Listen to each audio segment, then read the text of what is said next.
이걸 모르면 두뇌의 능력인 집중력 최적화는 불가능합니다. 이젠 이 방법으로 집중을 시작하세요.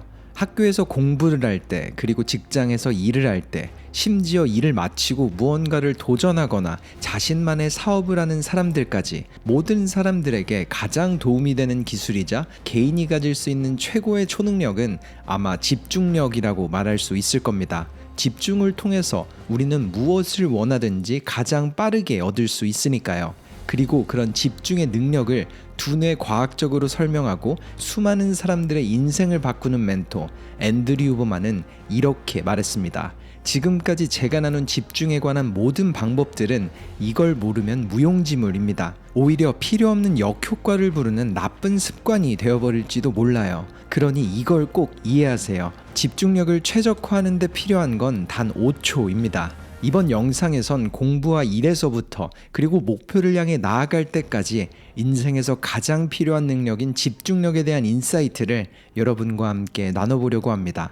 가장 먼저 앤드류 후버만은 말합니다. 매트릭스에서 오라클은 이런 말을 했죠. 자신을 알아라. 이처럼 자신을 아는 게 가장 중요합니다. 이 세상에 모두에게 맞는 방법은 없거든요. 설령 자신에게 완벽한 방법을 찾았더라도 그날의 컨디션 혹은 일의 난이도 그리고 처한 환경에 따라서 이용해야 하는 방법은 천차만별로 달라집니다. 그러니 자신의 성향을 알고 또 그날의 컨디션을 먼저 살펴보는 게 필요하죠.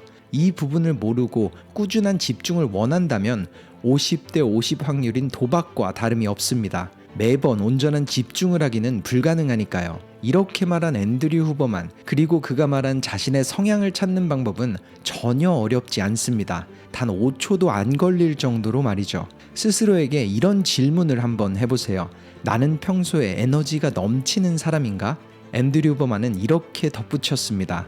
만약 그렇다라고 말하는 사람들이라면 더 최적화된 집중을 위해서는 솟아나는 에너지를 낮출 방법이 필요합니다. 반대로 에너지가 부족한 사람의 경우엔 오히려 두뇌의 도파민을 솟아나게 하는 그런 방법들이 필요하겠죠. 그리고 여기서 한 가지 더 중요한 점은 집중을 원하는 그날의 스스로가 어떤 컨디션을 가지고 있는지를 물어보고 그날의 나에 맞게 방법을 바꿔가야 한다는 겁니다. 예를 들어 에너지가 넘치는 사람이더라도 왠지 적적하고 기운이 없는 날에는 도파민을 채워주는 연습이 필요할 테고, 반대로 평소에 에너지가 없는 사람이지만 활력이 넘쳐나는 기분이 든다면 오히려 도파민을 안정화시키는 그런 연습이 필요할 거예요. 앤드류 후버만이 이렇게 조언한 이유는 우리가 최적의 집중을 유지하기 위해선 도파민 레벨을 유지해야 하기 때문입니다. 예를 들어 1점에서 100점의 레벨 중에서 가장 최적의 집중을 유지할 수 있는 도파민 레벨이 80점이라고 가정하면 나의 성향에 따라서 혹은 그날의 컨디션에 따라서 우리는 80점의 레벨에 가까워질 수 있는 그런 연습법을 집중의 도구로서 사용해야 하는 거죠. 그리고 앤드류 후버만은 이 부분을 이해하신 분들께 도파민 레벨을 올리는 방법과 또 내리는 방법을 설명했어요. 우리는 도파민 레벨을 올리기 위해서 여러 가지 방법을 쓸 수 있습니다. 하지만 필수적으로 이해해야 하는 가장 중요한 부분은 이거예요. 도파민이 올라가는 속도와 유지 기간, 두뇌 속 신경 전달 물질인 도파민은 건강한 방법과 위험한 방법으로 올라갈 수 있습니다. 그리고 도파민이 빠르게 올라가는데 급격하게 떨어지는 행동이 있다면 우리는 그 행동을 반드시 피해야 합니다. 그건 중독에 빠지는 위험한 길이니까요. 몇 가지 예시를 들자면 음란물, 음주와 흡연, 그리고 소셜미디어의 쇼폼 등이 있죠. 이 행동들은 도파민을 빠르게 올리지만 행동을 멈추는 즉시 도파민은 급격하게 하락하고 오히려 무기력감이 찾아오게 됩니다. 그래서 우리의 몸과 두뇌는 또다시 그 행동을 찾게 되고 중독에 빠지게 되죠. 그러니 도파민을 올릴 때는 이 부분을 잊지 마세요. 반면 건강하게 도파민을 올리는 방법은 대부분 즉각적인 반응이 아닌 어느 정도의 시간을 필요로 합니다. 그리고 시간 투자가 필요한 만큼 도파민이 유지되는 기간도 함께 길어지죠. 가장 쉬운 첫 번째 방법으로는 매일 아침 햇살을 받으며 걷는 겁니다. 단 10분에서 30분만 하더라도 도파민 레벨이 상승하고 우리의 몸과 두뇌가 가장 건강하게 깨어나는 좋은 방법이죠. 두 번째는 30분에서 1시간 정도의 큰 자극을 주지 않는 존2 레벨의 유산소 운동. 이 방법은 걷기, 러닝 혹은 자전거 타기 등을 대화를 유지할 수 있는 정도의 강도로 천천히 유지하는 겁니다. 그리고 세 번째 방법은 5분에서 10분 정도의 짧은 명상이나 호흡법이 큰 도움이 돼요.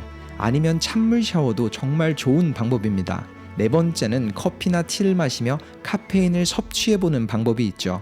하지만 늦은 오후에 마시는 카페인 음료는 수면에 방해가 될 수 있으니 주의하세요.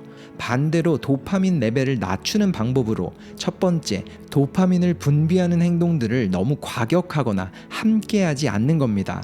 예를 들어 힘든 운동을 하기 전 카페인 음료나 에너지 드링크를 마시고 큰 음악까지 들으며 트레이닝을 하면 우리는 오히려 역효과를 얻게 될 겁니다. 그리고 만약 도파민이 과도하게 올라갔거나 몸에서 에너지가 넘쳐 흐른다면 집중을 위해서 호흡법을 해보세요. 이 부분은 스트레스에도 좋은 방법이죠. 들숨을 2번에 나누어서 크게 들이마시고 날숨은 한 번에 길게 뱉는 겁니다.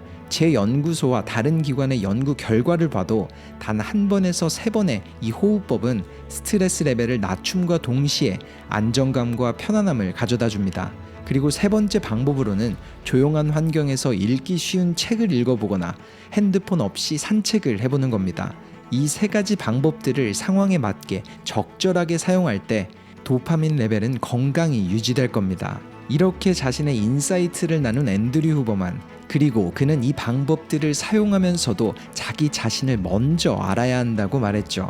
사람에 따라 성향에 따라 편차가 있기에 책이나 영상에서 본 방법을 그대로 따라하기보다 자신이 직접 실천해보면서 느끼는 경험이 더 중요하다고 이렇게 말합니다. 사람들은 많을수록 좋다고 말하지만 사실 더 많이 한다고 좋은 건 없습니다. 그런 마음가짐은 오히려 역효과를 불러오죠. 제 지인 중 한 명은 이렇게 말하더군요. 찬물 샤워가 좋다고 해서 30분이나 했더니 감기가 걸렸어. 물론 그의 행동은 너무 과도했지만 너무나도 좋은 예시가 됐습니다. 그렇기에 모두가 이해해야 하는 부분은 많이 하는 것보다는 최소한이 좋다는 거예요. 내가 다름을 느낄 수 있고 경험할 수 있는 최소한의 연습을 이어가세요. 30분의 찬물 샤워가 아니라 30초 혹은 10초라도 괜찮아요. 오히려 나에게 도움이 되는 정도를 찾고 때에 맞게 점점 늘려가면 되는 겁니다. 그러니 데이터를 믿지 말고 자신의 경험을 믿으세요. 집중을 유지하는 시간도 마찬가지입니다. 작게 시작해서 점점 늘려가는 거예요. 그리고 우리의 생체 리듬은 90분 주기로 반복됩니다. 그렇기에 짧게는 20분의 집중으로 시작해서 한 세션당 최대 90분까지만 이어가세요. 그리고 적어도 10분에서 30분간의 쉬는 시간을 꼭 가져야 합니다. 이렇게 모든 부분을 기록하면서 스스로를 알아가며 나아갈 때 여러분은 최적의 집중을 시작하게 될 겁니다. 이 모든 방법들은 실제로 앤드류 후버만이 직접 사용한다고 밝힌 방법입니다. 그는 자신이 평소에 에너지가 넘치고 이것저것 수많은 생각들이 떠오르는 그런 성향을 가졌다고 했죠. 그랬기에 도파민 레벨을 올리기보다 낮추기 위해서 호흡법과 명상, 그리고 NSTR이라는 방법으로 도파민 레벨을 낮추는 연습을 한다고 했죠. 그리고 그가 찾은 최적의 집중 시간은 하루 90분의 세션을 2번에서 최대 3번까지만 유지한다고 합니다. 그리고 매번 집중 세션을 이어갈 때마다 첫 5분에서 10분 정도는 잡생각이 들고 집중이 힘들다는 것을 인지한 상태로 이어간다고 말했어요. 그리고 마지막으로는 집중 세션의 중간중간 쉬는 시간은 지쳐있을 두뇌와 몸을 위해서 핸드폰을 사용하는 것보다 지평선 혹은 수평선을 바라보며 시각적 휴식을 더한다고 했죠. 이처럼 모든 집중의 시작은 스스로를 알아갈 때인 것 같다는 그런 생각이 드는 메시지였습니다. 내가 어떤 성향의 사람인지, 그리고 오늘 내가 느끼는 컨디션은 뭔지, 이 부분을 먼저 알아갈 때 인생에서 가장 중요한 능력이자 모두에게 허락된 유일한 초능력인 집중력을 최적화하며 쓸 수 있겠죠. 이번 영상이 일상을 살아가며 자신만의 도전을 이어가는 분들께, 그리고 각자의 위치에서 더 높은 곳을 보며 더 큰 꿈을 꾸고 있는 분들께 닿길 바랍니다. 터닝포인트였습니다.